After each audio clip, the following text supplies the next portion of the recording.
don't think we're getting out of this one.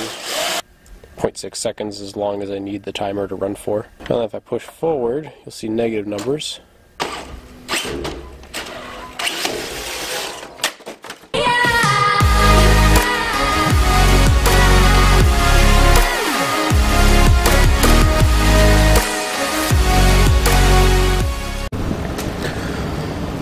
Alright, welcome back to the shop. It is now the following Friday. Eagerly awaiting for the new Drive to Survive season to come out today. So I'm going to try not to get distracted by that too much. What do we got going on? So today's mission is to work on Jake's T1 car. I got the transmission back and some other goodies. So we've got this custom-made StopTech brake kit. Pretty excited about this. They were able to come up with a kit for 355mm rotors. I don't know if it's open yet. There's some rotors. So this is actually smaller than the standard kit, but needed for class requirements. And then we have the gearbox back. This was done by Bill Rader. Bill Rader Motorsports was awesome to help us out with this. And from the pictures I saw, this thing is going to be pretty awesome. Shorter ratio gears and some, I guess, standard fixes he's come up with for some shifting things. So yeah, let's see what we can get back in the car. And then we have some work to do on the front end. I want to start getting this together the way I want and figure out exactly what we need to order for replacement plastic. And maybe we'll get those brakes on. So time to get to work. I haven't gotten done a lot yet. I was just playing on the laptop and posted our, I guess, first video of this season. Yeah, you'll get caught up on the shop. Please like and subscribe that video. If you haven't, I'll put a link to it. Now that the video is up for last week, we can finally get going. Alright, just getting things cleaned up here and just opening some boxes of bits that came out of this gearbox. Just all kinds of older stuff. This is pretty sweet. This is third gear. I don't know if you can see in there the pitting. Sending one of these gearboxes out to a professional like Bill Rader, it's definitely worth it. This could have been catastrophic. Ruined a weekend, a month, a season. It's a lot cheaper to replace this one part than everything that would have gotten ruined inside that gearbox. So, alright, so apparently instead of actually doing work today, I've been getting in packages. Let's see, I got Jake's motor transmission sitting on the table. But also, someone asked about the load cell shifter for the S2000. So I'll just go over. A lot of you know about these things, but let's see. Just throwing some things out. Got a new steering wheel. This one's been in here since like 2011. Okay. Cockpit. Let's see. Alright, so Motec dash. This is a load cell shifter from Geartronics. So there's a little sensor in here. You can see the wire. And basically, just like a load cell in your scale pad for maybe weighing your car or weighing yourself at home, there's a little one in here, and it senses the strain between the shaft and this outer aluminum sleeve, essentially. So when I pull and push on it, it'll give a reading to the dash. At least that's how I have it set up right now. And then the dash has commands to send to the engine for cutting ignition and timing adjustments. So I just turned it on here. I really need to label these buttons, but I reprogrammed a lot of them. So one of these is page now. And if we find the right page, we can find the load cell info. Which, that one. Okay, so practice. Okay, cool. So this is the timer that runs the shift cut. It always starts at 0, but you'll see how I have it resetting. And this here is the load cell. So if I pull, you can see in some reading. And I forget what I have the shift point set at, but when I reach that, you'll see the timer go. So, there. Okay, the other thing I have, since I was just testing this, I have the lights up here programmed to the shift cut command with the interval too. I was just doing this just to test it, so I pull it again. So you can see it comes on hard and then rolls timing, or rolls ignition back in. So if we go down here, so you can see when it's active, the 0 turns to a 1, and then this is a timer.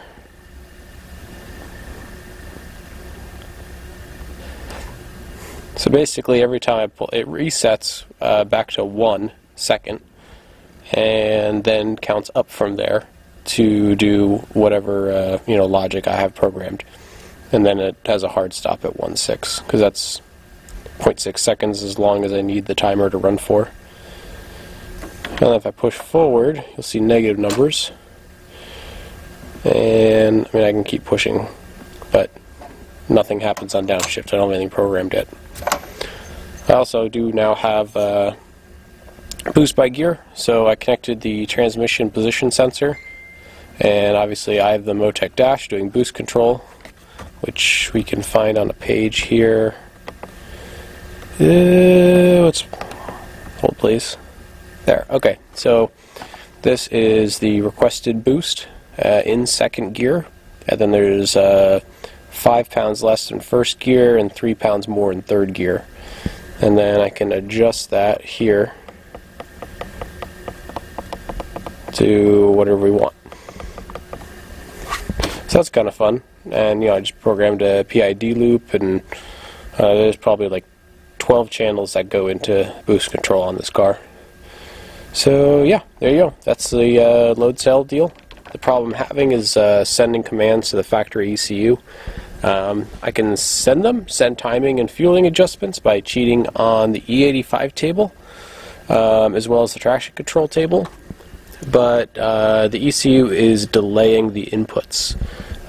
It doesn't delay them much. We're talking, a 1/10 of a second, but that's enough for basically this to not work. So, you'll see, there'll be some new toys coming in soon, and we are going to make this happen. Alright, that's it.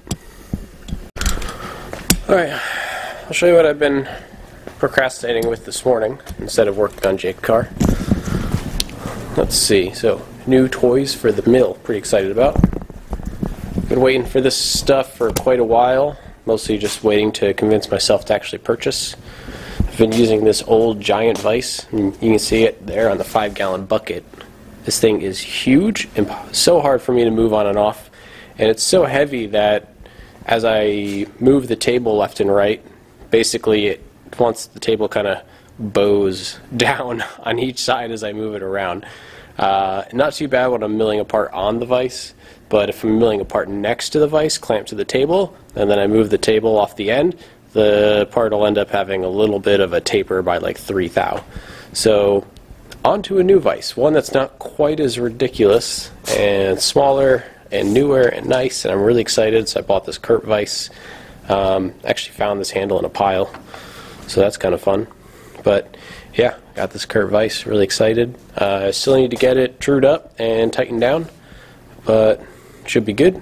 And I got myself a star at level. If you're a machinist, I feel like you need something like this. Of course, I've been getting away with just not leveling my machine, but I know that's not right. Hang on, let me get it out. Alright, look at it. It's beautiful.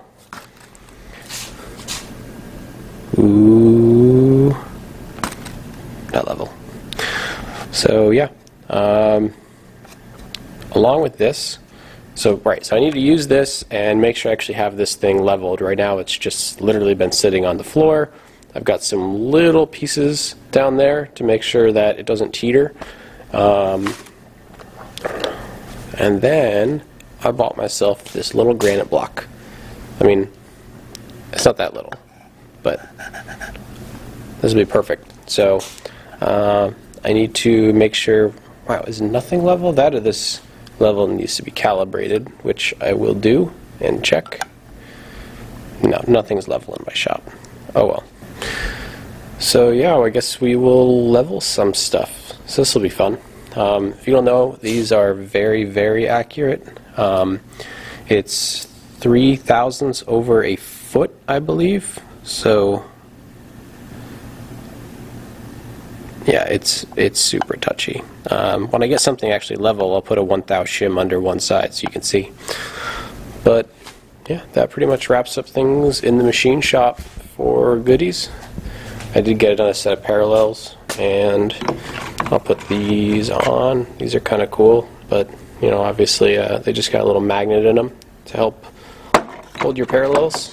And we got some stops here, and we got some stops here. So these kind of go in here, and basically a backstop for, you know, work holding. You know, multiple parts are the same, or the last time I used this, I guess. Last time I used something like one of these stops, I was making bushings. Let's see, I had a little holder in here. Stuff. I was making S2000 bushings, and I would press them into this piece of arm, and then slide this arm into the vise up against a stop, so it was always in the same part, you know, exact same spot. So I'd press it in, put it in there, clamp it down, drill the offset hole through the center of it, and then pull it back out and swap. If I drilled the hole offset without it actually in the arm, when you press it into the arm, the hole would get like 3 thou smaller only where the arm was. And well, that was just kind of awkward and dumb. So that's what I was thinking about when I ordered those little stops. Alright, so now that this video is already running on and I haven't done any work, I really should get to work. I just lifted that transmission up onto the table. I'm going to get it bolted up to the motor, and then we will slide that into the car.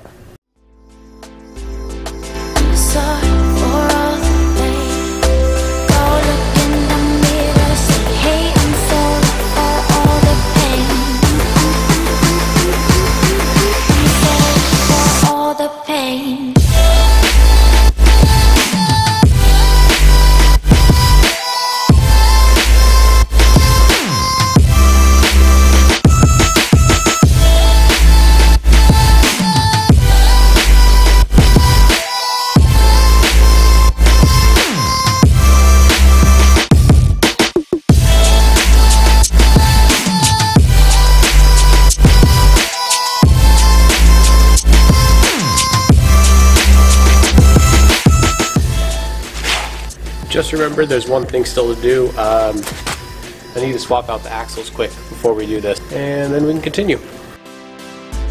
My love, it grows with the memories like a symphony. And you and I, we got history, yeah. Wherever love goes, there is also tragedy. When we're in too deep, and you and I, we got history, yeah.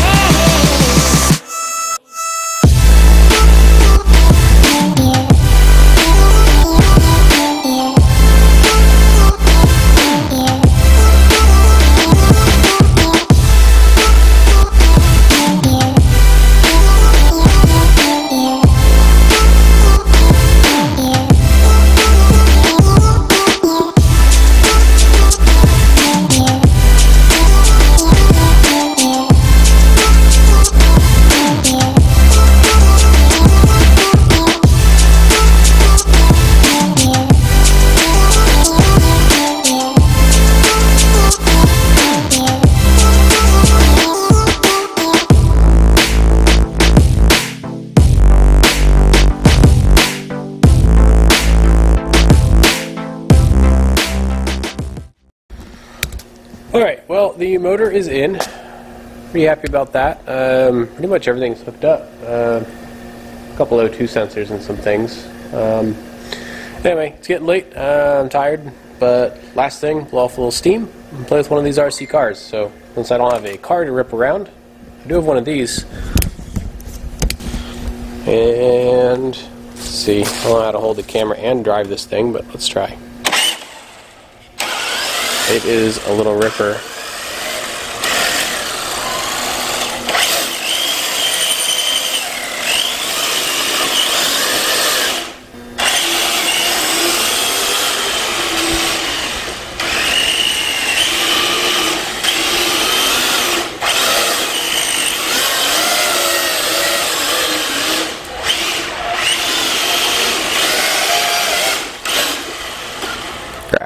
Sorry. I'm trying to do this with one hand, and it makes it really difficult.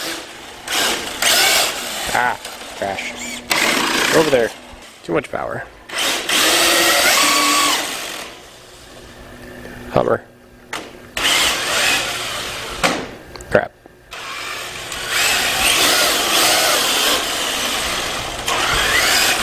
Alright, good little truggy. Come on, baby. All the lockers are on. It's stupid. Oh, we're falling off. Crap. No.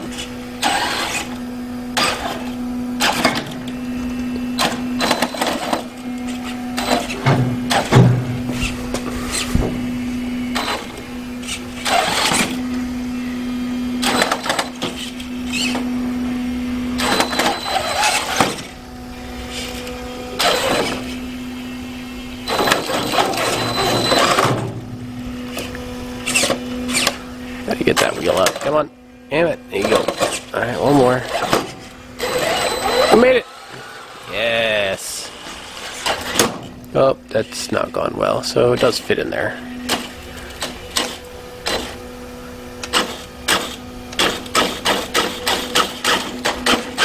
Oh, back up, back up. Oh, no!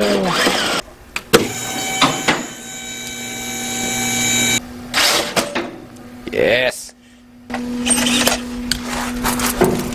Probably gonna break something. Come here.